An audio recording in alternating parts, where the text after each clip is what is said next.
Welcome back, dear students.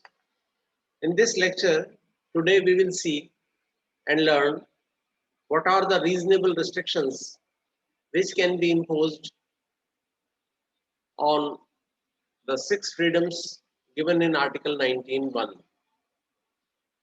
We will also study the reasonable restrictions to be imposed on freedom of speech and expression, as well as on the freedom of media and press. So the initial question is, what are reasonable restrictions?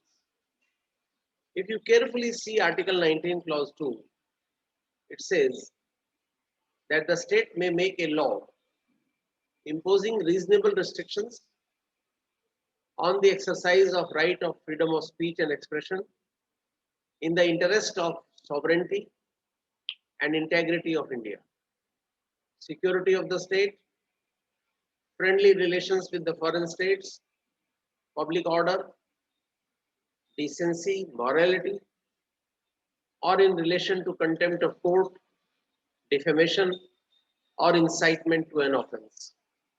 So, dear students, these are the grounds on the basis of which state can make law for putting reasonable restrictions on your fundamental right of freedom of speech and expression. If your speech or if your press, publication, circulation of the news is threatening the sovereignty and integrity of India, your right can be curtailed. If your speech or your press or your newspaper publication is threatening the security of the state, your right can be restricted. And if your speech or printing or your digital media, electronic media is affecting the public order or decency or morality, it can be restrained. Similarly, your freedom of speech and expression, including the freedom of media and press, if it amounts to contempt of court, reasonable restrictions can be imposed on your freedom of speech and expression.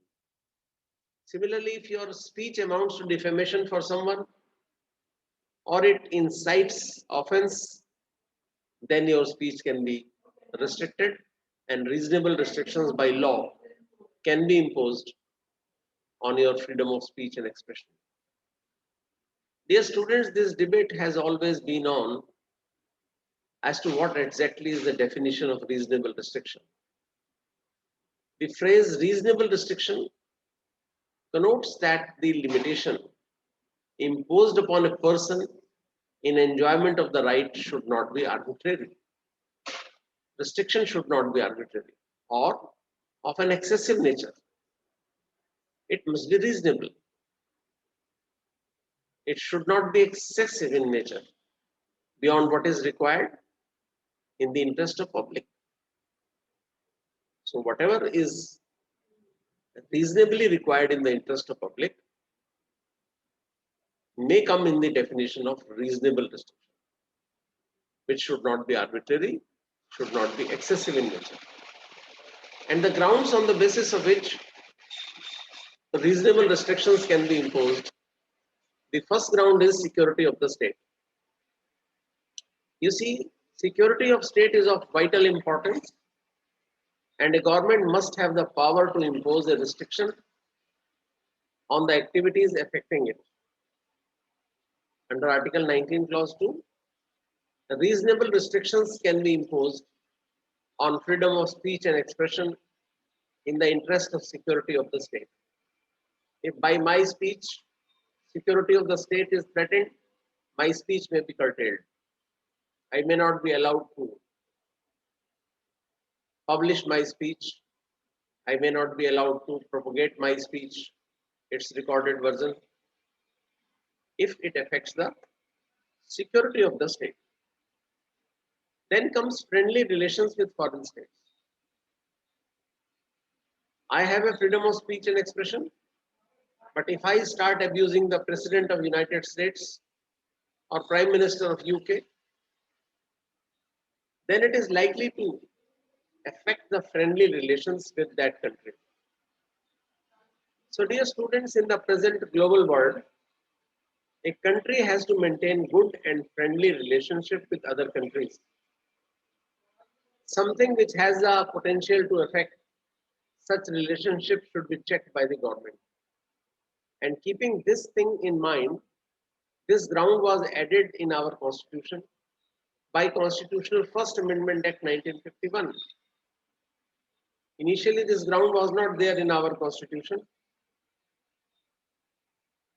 It was added later on, and now reasonable restriction can be placed on fundamental right of freedom of speech and expression if it affects friendly relations with the foreign countries. Then the third ground on the basis of which reasonable restrictions can be imposed is the public order.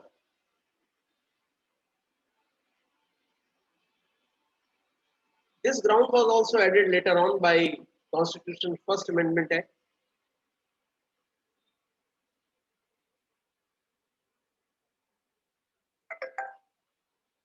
The public order is an expression of wide connotation and signifies that state of tranquility which prevails amongst the members of political society as a result of internal regulations enforced by the government which they have established.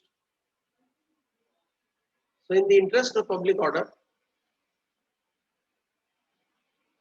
the fundamental right of freedom of speech and expression can be curtailed and reasonable restrictions can be imposed on it. Then comes decency or morality. If my speech is indecent, if my speech is immoral, this is a good ground for imposing reasonable restriction on my fundamental right of speech and expression. You know, the way to express something or to say something should be decent one. It should not affect the morality of the society adversely. Our constitution has taken care of this view and inserted decency and morality as a ground on the basis of which reasonable restriction can be imposed on freedom of speech and expression. Dear students, the words morality or decency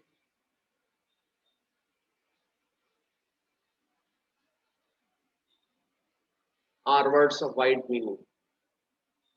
We have section 292 to 294 in our Indian Penal Code, which provide instances of restrictions on the freedom of speech and expression in the interest of decency or morality. These sections prohibit the sale or distribution or exhibition of obscene works, books, etc. in public places. So if your book is indecent, it can be banned. If your work is immoral, indecent, obscene, it can be banned. Although no fixed standard is laid down till now as to what is immoral and indecent. The standard of morality varies from time to time and from place to place. Fifth ground is contempt of court. I am exercising my right of speech and expression, but my speech is amounting to contempt of court. It is coming within the definition of contempt of court. So my speech can be curtailed. My fundamental right to freedom of speech and expression can be curtailed if my speech amounts to contempt of a court. Why? Dear students, because in a democratic country, judiciary plays a very important role. In such situation, it becomes essential to respect an institution and its order. Thus, restriction on the freedom of speech and expression can be imposed if it exceeds the reasonableness and fair limit and it amounts to contempt of court. So, dear students, this fundamental right of freedom of speech and expression is not absolute. And the 5 grounds we have discussed on the basis of which reasonable restriction can be imposed on this right. Now the sixth one, defamation. If my speech amounts to defamation, then speech has to be restricted. Because defamation is also a criminal offense, Section 500 IPC. And one's freedom, be it of any kind, any type, must not affect the reputation or status of another man. Why? Because a person is known by his reputation more than his wealth or anything else. Constitution considers it as a ground to put restriction on freedom of speech. Basically, a statement which injures a man's reputation amounts to defamation. And defamation consists in exposing a man to hatred, ridicule, or contempt. This is the sixth ground, dear students, defamation. If my speech is amounting to defamation for someone, reasonable restriction can be imposed on my right of freedom of speech and expression.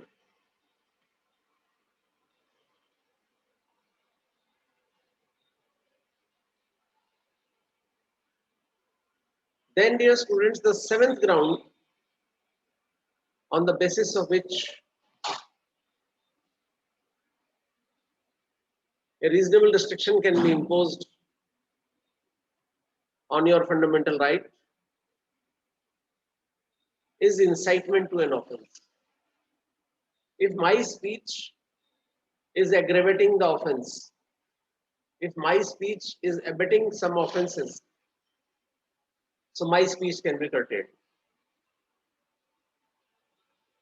And this ground, that is incitement to an offense, was also added in our Constitution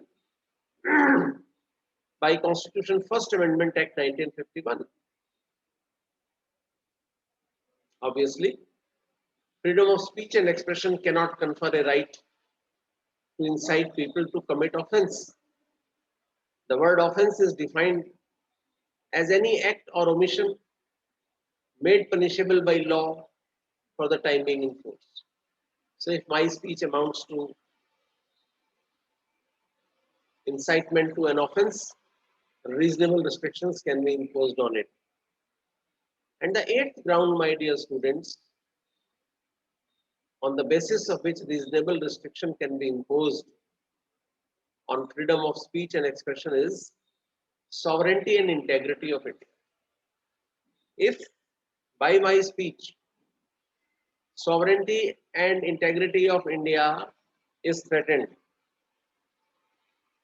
then my speech can be curtailed.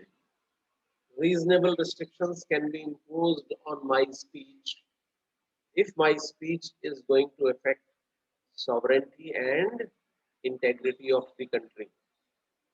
So, to maintain the sovereignty and integrity of a state is the prime duty of the government. Taking it into account, taking it into consideration, freedom of speech and expression can be restricted so as not to permit anyone to challenge the sovereignty of the country or to permit anyone to preach something which will result in threat to integrity of the country.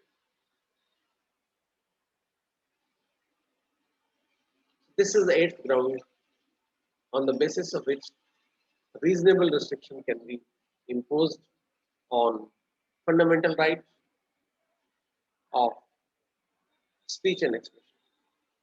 So, dear students, if you analyze these grounds carefully, then analysis of above grounds show that grounds contained in Article 19, Clause 2 show that they are all concerned with national interest or in the interest of the society. The first set of grounds, that is sovereignty and integrity of India, security of the state, friendly relations with foreign states, and public order, are all grounds referable to national interest.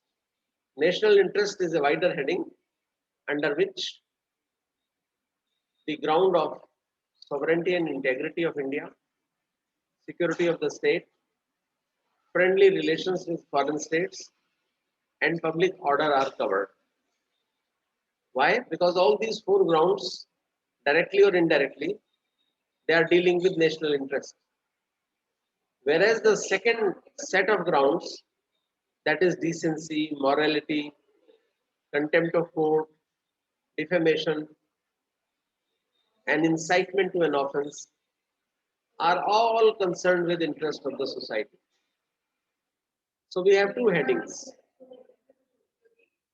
Reasonable restrictions can be imposed on fundamental right of speech and expression in the national interest, and similar restrictions can be imposed on this fundamental right in the interest of society. And this broad heading, interest of society, includes the ground of decency. On the ground of decency, reasonable restrictions can be imposed on freedom of speech and expression. Morality, if your speech is immoral, reasonable restrictions can be imposed. Contempt of court, if your speech amounts to contempt of court, restrictions can be imposed on it. If your speech amounts to defamation, reasonable restrictions can be imposed. If your speech incites an offense, your speech may be curtailed. Reasonable restrictions may be imposed on your freedom of speech and expression. So all these headings can be grouped under a major heading, that is interest of the society. So dear students, the net conclusion, if I may say so, is that your fundamental right of speech and expression is not absolute. Reasonable restrictions can be imposed on your freedom of speech and expression in the national interest or in the interest of the society on the grounds which we have just discussed. Thank you very much, dear students. God bless all of you.